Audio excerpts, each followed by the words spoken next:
Namaskar, I'm Ashok Raj, and this program is Vedic Solutions. Solutions from Vedas for our day-to-day life. What is it that is the key message of Vedas? We are going to try and understand all that with the help of Prashant Acharya ji, doctor Prashant Acharya. आपका हमारे studio में स्वागत है।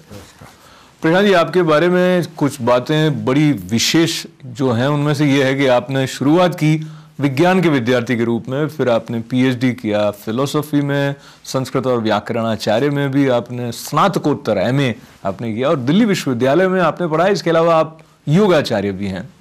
तो हम बात जब वेदों की तरफ से करते हैं तो आप बहुत संक्षेप में कुछ मोटा मोटी बातें बताएं जो हमारे ऐसे दर्शकों को जिनके लिए वेद एक शब्द मात्र है।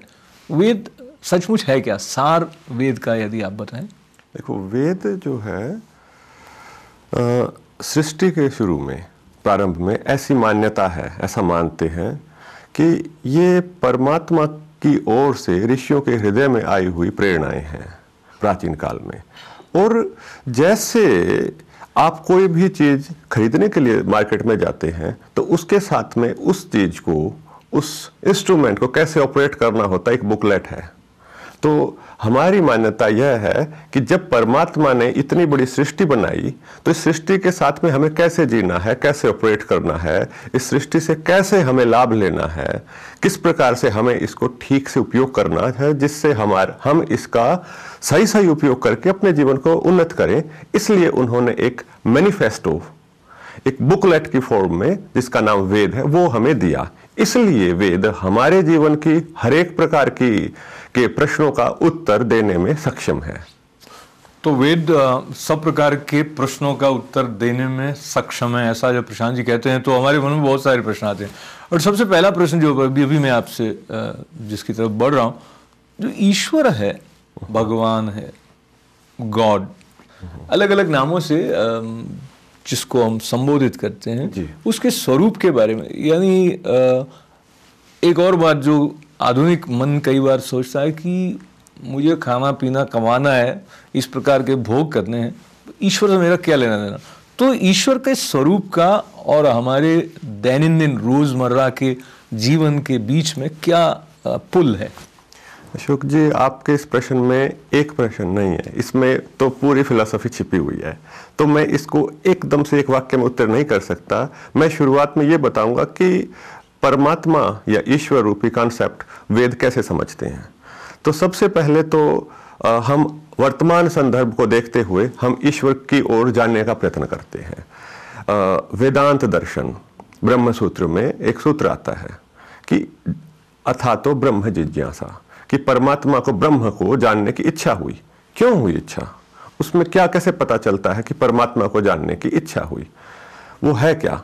तो समाधान करते हुए, उसका लक्षण देते हुए आगे ऋषि कहते हैं कि जन्माद्यस्य यतः, कि वह इस सृष्टि के जन्म का कारण है। तो इस सृष्टि की वो माता है, उत्पादक है इस सृष्टि का। जब हम सृष्टि को देखते हैं, रचना को देखते हैं, क्रिएट होते हुए देखते हैं, तो क्रिएटर की कल्पना स्वाभाविक रूप से होती ही है।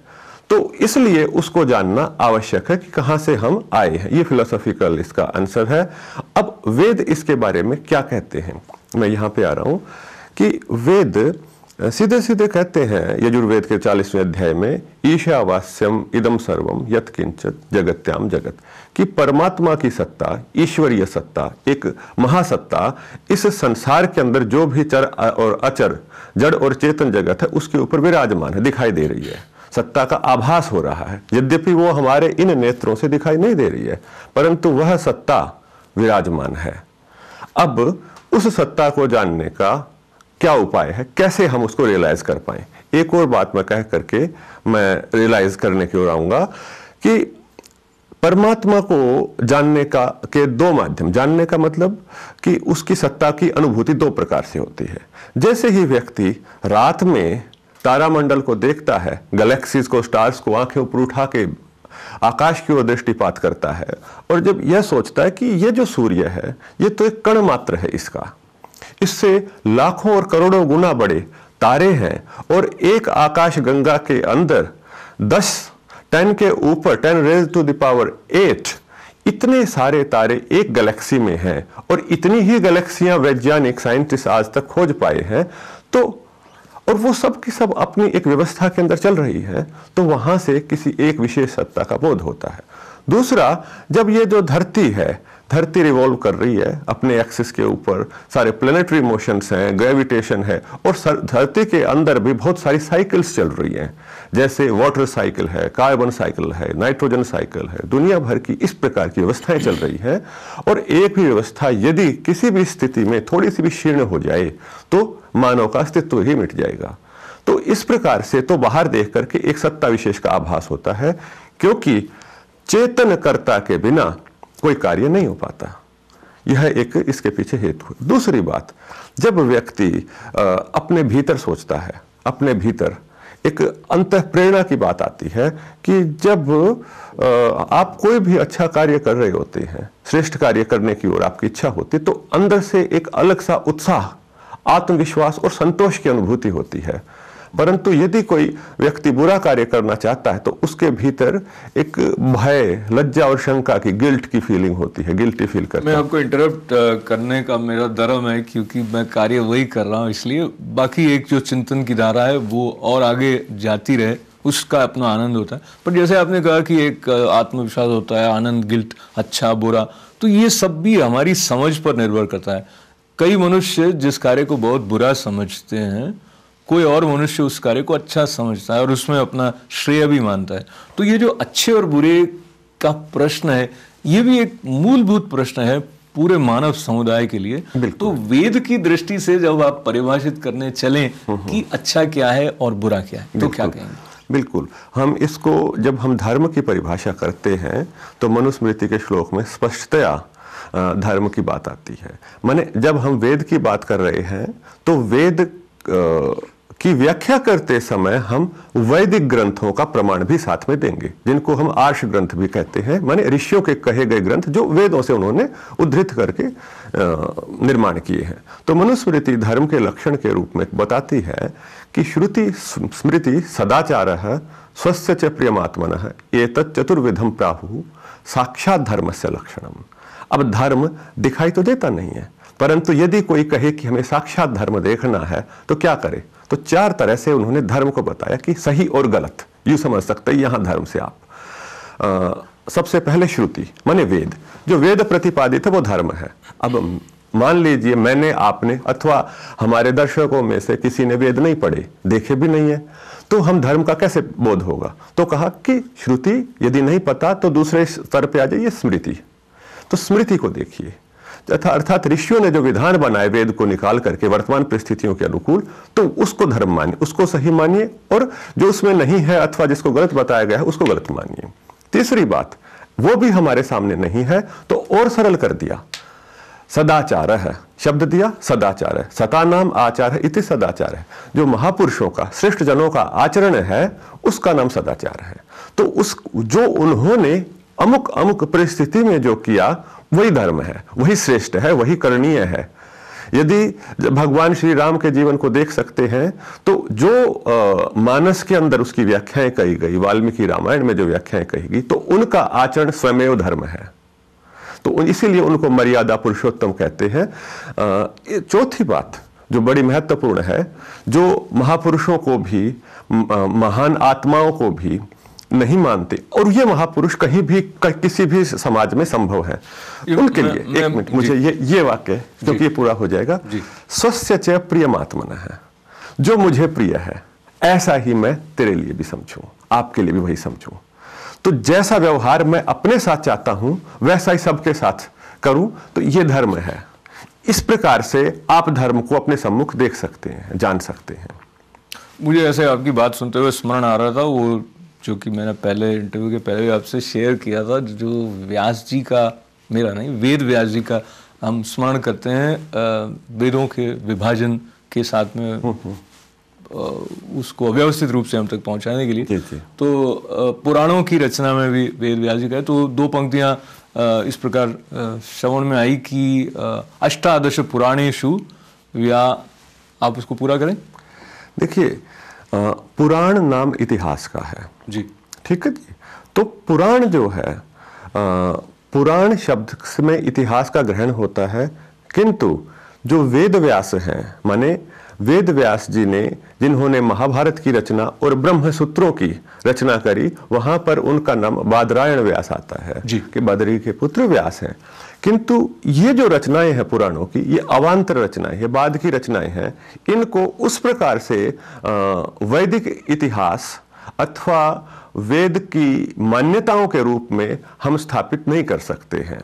माने हम यदि ये सोचेंगे कि इन पुराणों को ही लेकर के हम अपने सर्वधर्म का की व्याख्यान हम कर दें, तो ये मेरे विचार से ये तो मेरा जो विचार था उसके समापन की तरफ, तो उसका सार ये निकलता था कि परोपकार करना जो है वो तो पुण्य है और दूसरे को पीड़ा पहुंचाना जो है बिल्कुल, वो बिल्कुल। पाप है। तो ये वेद के अनुकूल वाक्य है। बिल्कुल सही है, सही है। तो इस दृष्टि से यदि हमने, तो वेद द्वारा जो धर्म की परिभाषा दी गई वो बड़ी व्यापक हो जाती है। और उसमें जो आप पहले बता रहे थे कि स्मृति का बोध ना हो, कोई सदाचार महापुरुषों के आचरण के बारे में पता ना हो, तो भी कम से कम ये तो पता लग सकता है कि मैं दूसरे को पीड़ा दे रहा हूँ कि नहीं दे रहा हूँ। तो धर्म का निर्धारण करना उस दृष्टि से हो सकता है। जी जी जी। तो देखो, पीड़ा की जहां तक बात है, अब पीड़ा के किसी को पीड़ा देनी है, जैसे माता अपने बालक को डांटती है, वास्तव में वो पीड़ा दे रही है, बच्चे को तो कष्ट हो रहा है परंतु उसके हित के लिए पीड़ा दे रही है। तो और अध्यापक किसी को डांट रहा है, शिक्षक किसी को अनुशासित करने का प्रयत्न कर रहा है, डिसिप्लिन करने का प्रयत्न कर रहा है, और इस प्रयत्न में यदि सामने वाले को पीड़ा दी जा रही है तो वो वास्तव में उसके हित के लिए पीड़ा है, वो परोपकार ही है। तो इसको हम सीधे सीधे हिंसा और अहिंसा या पीड़ा और अपीड़ा की भावना में नहीं डाल सकते हैं। अब फिर से जो मूल प्रश्न था वहां पर चलते हैं। तो ईश्वर के स्वरूप के बारे में कुछ ऐसा संकेत वेदों द्वारा जो उस काल के मनुष्य के लिए भी प्रामाणिक या सही था और वो हमारे लिए भी रेलेवेंट या प्रासंगिक है आज न्यूयॉर्क में रहते हुए भी। देखो, सपर्यगात शुक्रम अकायम अवर्णम अस्नाविरम शुद्धम अपापविद्धम कवि ही मनीषी स्वयंभू याता तथ्यथोर्थान व्यदधत शाश्वतीभ्य समाभ्य है। यजुर्वेद का मंत्र, ईशोपनिषद का मंत्र। तो इसके अंदर कहा कि ईश्वर कैसा है, जिसने इस ब्रह्मांड की रचना करी वह कैसा है। अब देखिए, ये इसका साइंटिफिक स्वरूप है, वैज्ञानिक स्वरूप है। इस स्वरूप को कोई नकार नहीं सकता, क्योंकि जो सर्वव्यापक है तो का सपरिअगात, वो आने और जाने से पृथक है। वो न कहीं जा सकता अथवा नहीं जाता, क्योंकि आवश्यकता ही नहीं जानने की, सर्वत्र व्यापक है। सपरिअगात शुक्रम अकायम, अकाय है वो काया के बंधन से रहित है। वो काया के बंधन में नहीं आता। हमारे शरीर के बंधन में आने का मतलब कुछ ना कुछ कष्ट हो जाना है, ठीक है जी। अस्नाविरम, स्नायु कहते हैं नस नाड़ियों को, वो इन नस नाड़ियों के बंधन से भी रहित है।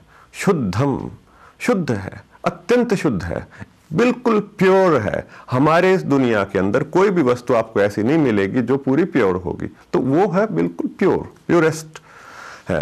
और अपाप विद्धम, पाप उसको बींध नहीं सकते, विद्ध नहीं कर सकते, उसके अंदर उसको छू नहीं सकते पाप। तो ऐसा वह परमात्मा है। और परमात्मा के स्वरूप के बारे में तो वेदों में हजारों ही मंत्र हैं जो उसके स्वरूप को ही व्याख्या कर रहे हैं। वो तो कहते हैं वेद तो कि जो ये संसार दिखाई देता है यह वास्तव में तो परमात्मा के स्वरूप का ही गुणगान कर रहा है। हम जिस ओर भी जाएंगे तो वहां कुछ न कुछ परमात्मा का स्वरूप दिखाई देगा। तो इस प्रकार से वेदों के अंदर इसकी बहुत अधिक व्याख्याएं मिलती हैं। तो वो तो शुद्ध है और वो तो पाप से परे है और स्नायु में भी नहीं आता है, पीड़ा से भी परे है। पर मैं जो मनुष्य हूँ, मैं तो बंधा हुआ हूँ, मैं तो सीमित हूँ, मुझे तो पीड़ाएं भी हैं और मेरे सामने अपनी महत्वाकांक्षाओं को पूरा न कर पाने का असंतोष भी है। ये सब कुछ है। तो अब मैं और ईश्वर अलग अलग हैं या मुझ में और ईश्वर में संबंध क्या है? बिल्कुल, बहुत सुंदर प्रश्न है। मैं यही कहना चाह रहा था।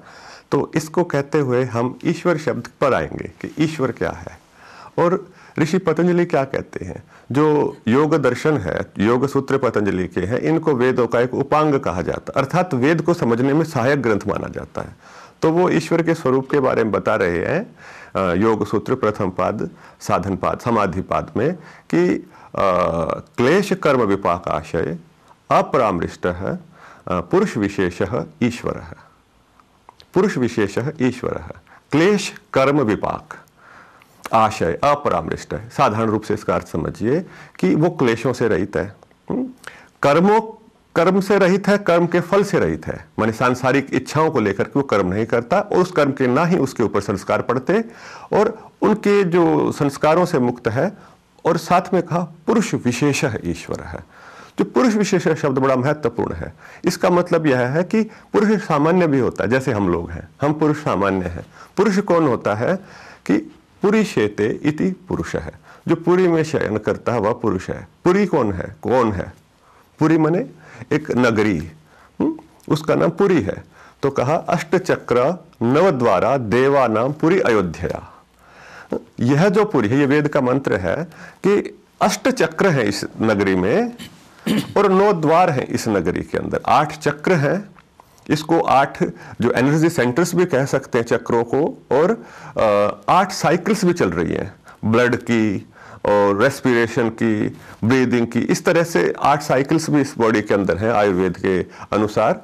और नवद्वारा देवा नाम पुरी, इसके अंदर देव बसते हैं, दिव्य गुण इसके अंदर बसते हैं। पुरी अयोध्या, अयोध्या मतलब युद्ध करने वाली, हनन करने योग्य नगरी नहीं है, इसलिए ये जो इस शरीर का नाम पुरी है। तो इस पुरी में जो रहता है, जो चेतना रहती, उसका नाम पुरुष है। तो श्वेताश्वतर उपनिषद कहता कि इस शरीर में 2 पुरुष रहते हैं, द्वौ इमौ पुरुषौ, कि 2 पुरुष हैं। एक तो पुरुष सामान्य है, एक पुरुष विशेष है।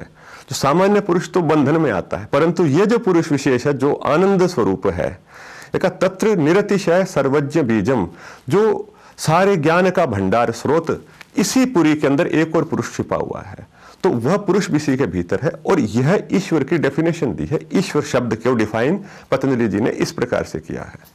तो ये फिर से मैं दोहरा रहा हूँ, पुरुष पुरी में रहने वाला पुरुष ऐसा होता है, यानी वो लिंग भेद जिस तरह हम कहते हैं जेंडर वाइज की मेल फीमेल, वो बात नहीं है। यानी स्त्री पुरुष जो भी है वो पुरुष है इस वैदिक परिभाषा, इस संदर्भ को देखते हुए।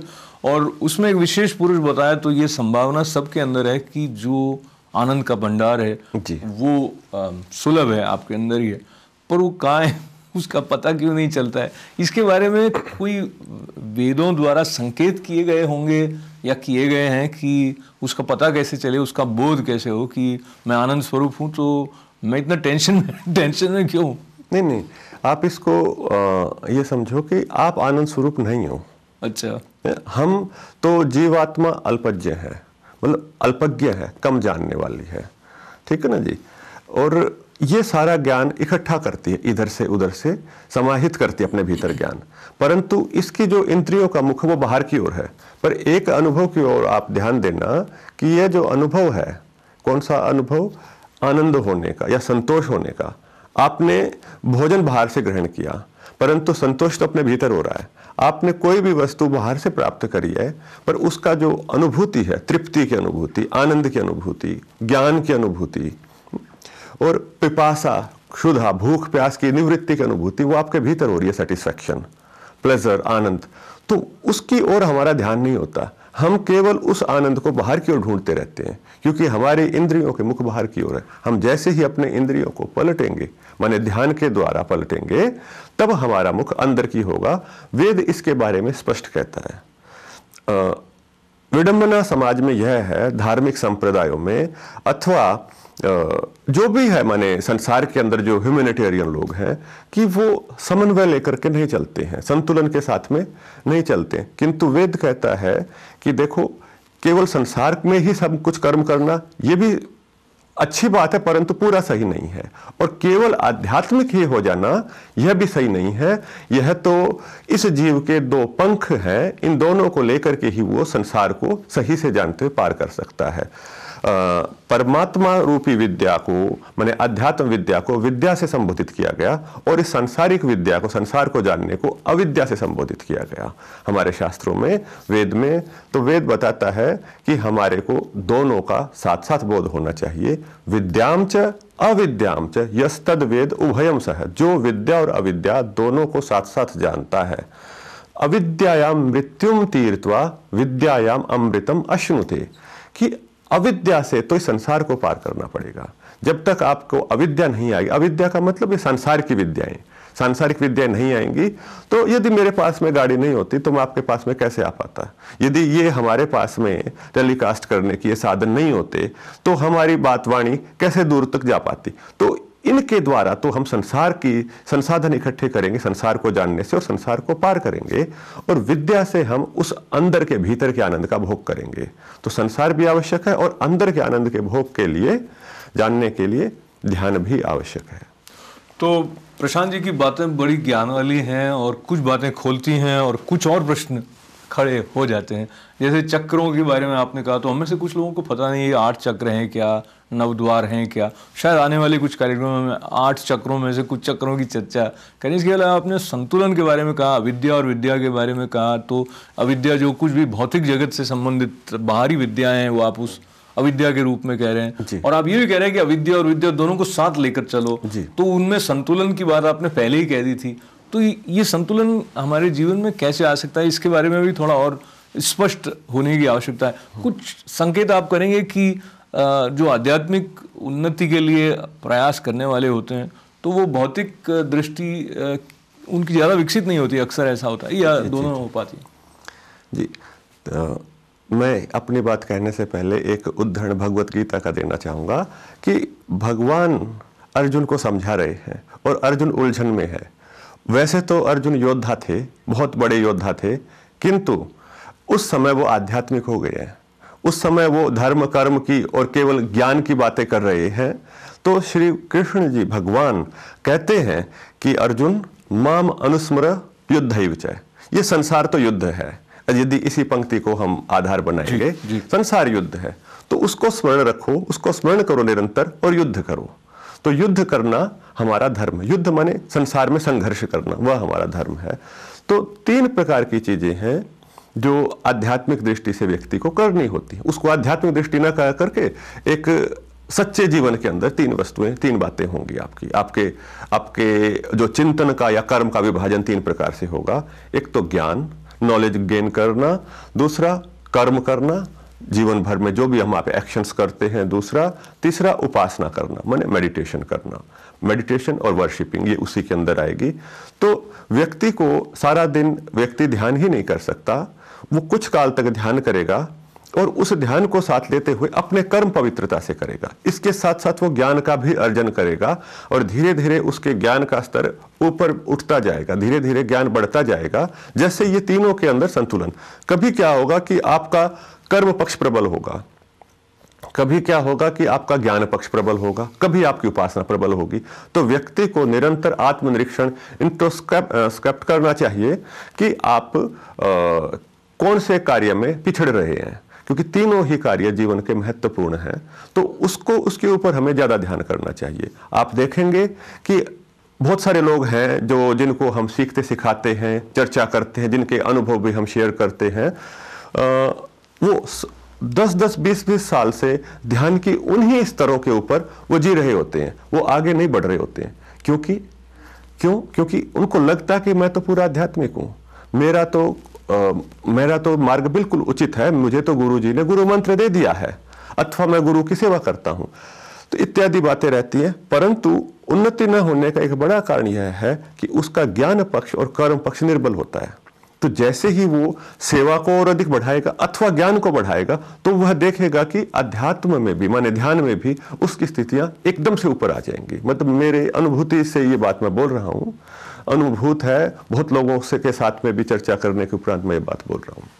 ये जो कोई बात कहने के साथ में कहते हैं कि अपनी अनुभूति से मैं कह रहा हूँ, तो हमारी इच्छा होती है उनकी अनुभूति के बारे में थोड़ा और जाने। समय बहुत कम है, लेकिन संक्षेप में आप बताएं कि जो अनुभूति हमारे लिए खुलती है उसके पीछे कोई गुरु के अनुग्रह की आवश्यकता तो होती होगी, या आदमी, मनुष्य, साधक स्वयं अपने प्रयत्न से, अपनी साधना से भी इस प्रकार की अनुभूतियों तक पहुंच जाता है? देखो, व्यक्ति का अंतःकरण कितना पवित्र है ये इसके ऊपर निर्भर करता है।